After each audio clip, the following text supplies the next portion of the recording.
ये डेमोक्रेसी नहीं है, ये डिक्टेटरशिप है। मतलब है बीजेपी द्वारा 2027 के विधानसभा की चुनाव की तैयारी शुरू। ईडी भेजो, इनकम टैक्स भेजो, नोटिस भेजो, डराओ, क्योंकि इनको तो 117 बंदे नहीं मिल रहे। इलेक्शन लड़ने के लिए 117 बंदे नहीं मिल रहे बीजेपी को, तो वो कह रही है ईडी भेज के डराओ, जा तो तुम लड़ो ना, जा हमारे वॉशिंग मशीन में से निकलो। आज संजीव अरोड़ा जी के घर पे इस समय ईडी की रेड चल रही है, तो आज वो भी दागी हो गए।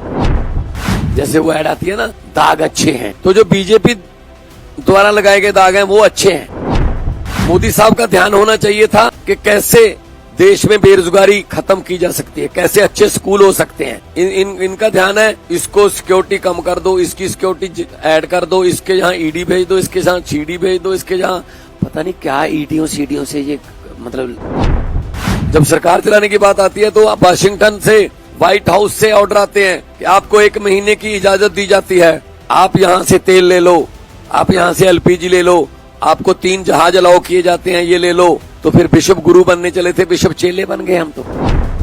लगभग 90% हमारी पार्टी के नेताओं को जेल दिखा दी इन्होंने। पहले हमने सुना था हम दो हमारे दो, परिवार कल्याण का नारा था कि 2 बच्चे ही काफी और से माफी। अब क्या है, अब भी हम दो हमारे दो ही हैं, अभी भी अमित शाह और मोदी हैं, हम दो हमारे दो, आगे उनके भी 2 हैं, अंबानी और अडानी।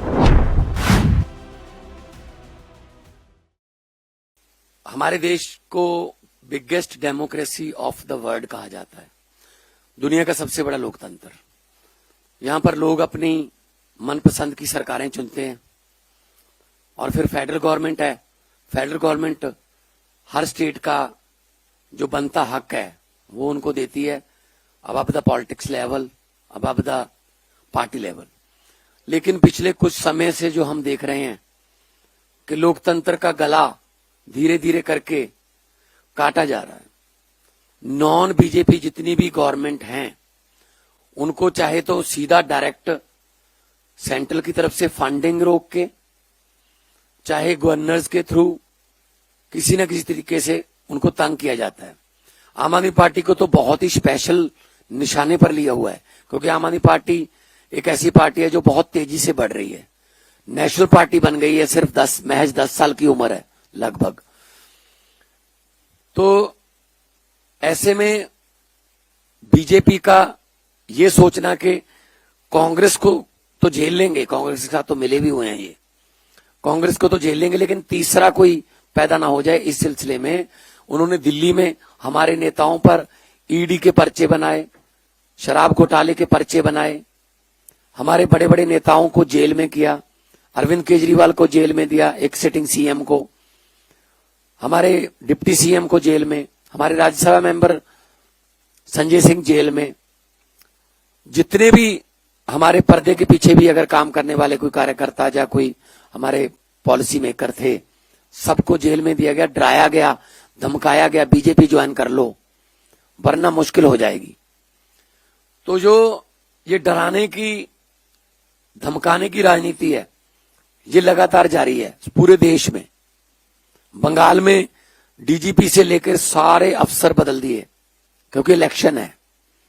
इलेक्शन लोगों से नहीं जीतते, ये इलेक्शन अपने ईडी, सीबीआई या इलेक्शन कमीशन या फिर जो अपने और डिपार्टमेंट हैं डराने वाले, ये उनके जरिए जीतते हैं।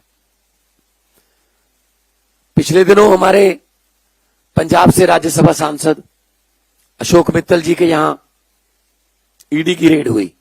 जो लवली यूनिवर्सिटी चलाते हैं, वहां पे 40,000 के करीब स्टूडेंट जो है वो शिक्षा लेता है। 35 से ज्यादा कंट्रीज से वहां पे स्टूडेंट जो है पढ़ने के लिए आते हैं। क्योंकि वो आम आदमी पार्टी के राज्यसभा के सांसद हैं, इसलिए अचानक से वो दागी हो गए। आज संजीव अरोड़ा जी के घर पे इस समय ईडी की रेड चल रही है। संजीव अरोड़ा जी हमारे बिजली मंत्री हैं, हमारे लोकल बॉडीज मिनिस्टर हैं, बुरी तरह से उन्होंने बीजेपी को हराया था बाई इलेक्शन में लुधियाना से, तो आज वो भी दागी हो गए। मतलब क्या है? मतलब है बीजेपी द्वारा 2027 के विधानसभा की चुनाव की तैयारी शुरू, ईडी भेजो, इनकम टैक्स भेजो, नोटिस भेजो, डराओ, क्योंकि इनको तो 117 बंदे नहीं मिल रहे। इलेक्शन में इलेक्शन लड़ने के लिए 117 बंदे नहीं मिल रहे बीजेपी को, तो वो कह रही है ईडी भेज के डराओ, जा तो तुम लड़ो ना, जा हमारे वॉशिंग मशीन में से निकलो। तो बहुत ही खतरनाक रुझान है, लोकतंत्र की हत्या हो रही है, इसकी कड़े शब्दों में निंदा भी करते हैं। और सिर्फ और सिर्फ नॉन बीजेपी सरकारों को तंग किया जा रहा है, सिर्फ और सिर्फ विपक्ष के नेताओं पर ये ईडी का जो डंडा चलता है, और निकलता कुछ भी नहीं है उसमें। अरविंद केजरीवाल और मनीष सिसोदिया जी को बाइज्जत बरी कर दिया गया। बरी भी नहीं कहूंगा मैं, मुकदमा ही नहीं शुरू हो सकता उन दस्तावेजों को के आधार पर।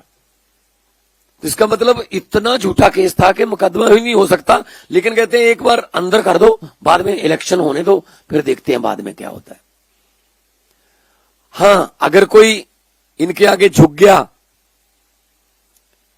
इनकी ईन मान ली, तो फिर वो वॉशिंग मशीन में से निकल के बिल्कुल दूध का धुला हो जाता है, उसके सारे दाग जो है वो मिट जाते हैं।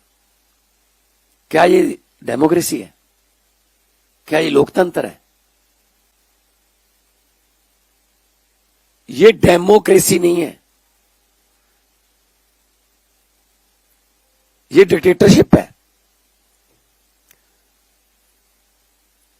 इन्होंने अभी बिहार का मुख्यमंत्री बनाया सम्राट चौधरी। कौन है वो? उस पर 7 कत्लों के केस का पर्चा है, जेल में रह के आया है, अपनी उम्र गलत बताई है, 3 बार उसने अपनी डेट ऑफ बर्थ चेंज की हुई है, कभी वो माइनर बन जाता है, कभी वो बालक बन जाता है। और ये जंगल राज की बात करते रहते हैं। तो अब कौन सा राज आ गया बिहार में?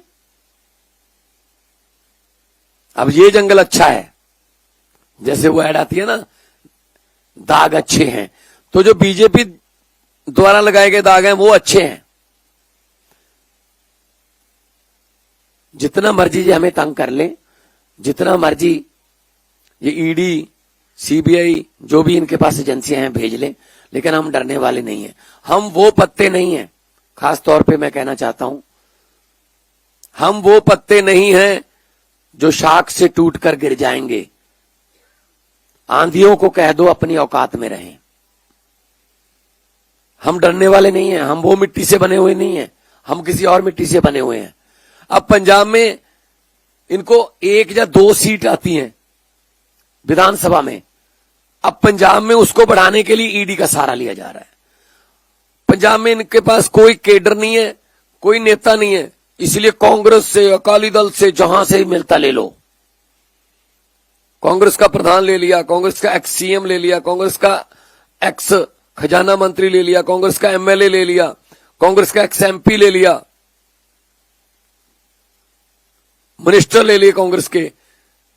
बीजेपी ने एक कांग्रेस विंग बना रखा है पंजाब में, बीजेपी का कांग्रेस विंग, क्योंकि उनके केस होंगे, उन केसों को फिर दबाना भी है, तो वो उनको डरा के, उनको फाइलें दिखा के डराते हैं।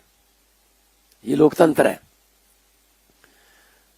मोदी साहब का ध्यान होना चाहिए था कि कैसे देश में बेरोजगारी खत्म की जा सकती है, कैसे अच्छे स्कूल हो सकते हैं, कैसे अस्पताल में अच्छा इलाज हो सकता है, कैसे करोड़ों नौजवानों को नौकरियां मिल सकती हैं, कैसे ये एलपीजी या पेट्रोलियम पदार्थों का जो जंग लगी हुई है उसमें से हमने बीच में से कैसे निकलना है ताकि हमारे देश के लोगों पर या उनकी जेब पर कोई बोझ ना आए। ये इस बात पे ध्यान होना चाहिए था। इनका ध्यान है इसको सिक्योरिटी कम कर दो, इसकी सिक्योरिटी ऐड कर दो, इसके यहां ईडी भेज दो, इसके यहां सीडी भेज दो, इसके यहां पता नहीं क्या ईडीओ सीडीओ से ये मतलब राजनीति कर रहे हैं। सरकारें ऐसे चलती हैं क्या? सरकार तो फिर ट्रंप चला रहा है। जब सरकार चलाने की बात आती है तो वाशिंगटन से, व्हाइट हाउस से ऑर्डर आते हैं कि आपको 1 महीने की इजाजत दी जाती है, आप यहां से तेल ले लो, आप यहां से एलपीजी ले लो, आपको 3 जहाज अलाउ किए जाते हैं, ये ले लो, लेकिन इसके बाद नहीं। तो फिर बिशप गुरु बनने चले थे, बिशप चेले बन गए हम तो क्या ऐसे देश चलता है? और कुछ भी बोल देते हैं, कुछ भी बोल देते हैं। सतेंद्र जैन हमारे नेता, मतलब लगभग 90% हमारी पार्टी के नेताओं को जेल दिखा दी इन्होंने, जबकि किया कुछ भी नहीं है। तो इनका ये ईडी का हथियार, ये सीडी का हथियार, ये सीबीआई का हथियार, ये इलेक्शन कमीशन का, आप देखिए बंगाल में क्या हो रहा है। बंगाल में हड़कंप मचा हुआ है और इलेक्शन कमीशन धमकी दे रहा है एक पार्टी को, पॉलिटिकल पार्टी को, अब तेरी नहीं चलेगी। किसका मतलब किसकी चलेगी? अब बीजेपी की चलेगी। किसी भी हालत में जीतना है, किसी भी हालत में बंगाल को हथियाना है, केरला को हथियाना है, तमिलनाडु को हथियाना है, फिर भले ही उसके लिए हमें डीलिमिटेशन करनी पड़े, ये वो लालच देने पड़े, कोई भी लालच देना पड़े, लेकिन जीतना है। तो लोकतंत्र जो है वो खतरे में है देश में, उसके लिए सबको आगे आना होगा। शहीदों ने अपना खून देकर ये देश हमें लेकर दिया था। शहीद आजम भगत सिंह, राजगुरु, सुखदेव, चंद्रशेखर आजाद, करतार सिंह सराभा, गदरी बाबे, मदन लाल ढींगरा, लाला लाजपत राय, कितनी कुर्बानियां हुई, कितनी जवानी में कुर्बानियां हुई। 23 साल की उम्र, 22 साल की उम्र, 19 साल की उम्र। और क्या उनकी आत्मा को आज सुकून मिलता होगा ये देख करके? ये देश दे के गए थे हम, इस देश के लिए कुर्बानियां दी कि जहां सिर्फ 2 बंदों की चलती है। पहले हमने सुना था हम 2 हमारे 2, वो परिवार कल्याण का नारा था कि 2 बच्चे ही काफी और से माफी। अब क्या है? अब भी हम 2 हमारे 2 ही हैं। अभी भी अमित शाह और मोदी हैं, हम 2 और हमारे 2, आगे उनके भी 2 हैं, अंबानी और अडानी। तो हम 2 हमारे 2 के नारे पर ये सरकार चल रही है। बाकी 140 करोड़ का कोई नहीं पूछता, किस्मत पे छोड़ रखे हैं लोग। सख्त शब्दों में निंदा करते हैं हम कि जिस तरीके से ये डेमोक्रेसी का कत्ल कर रहे हैं।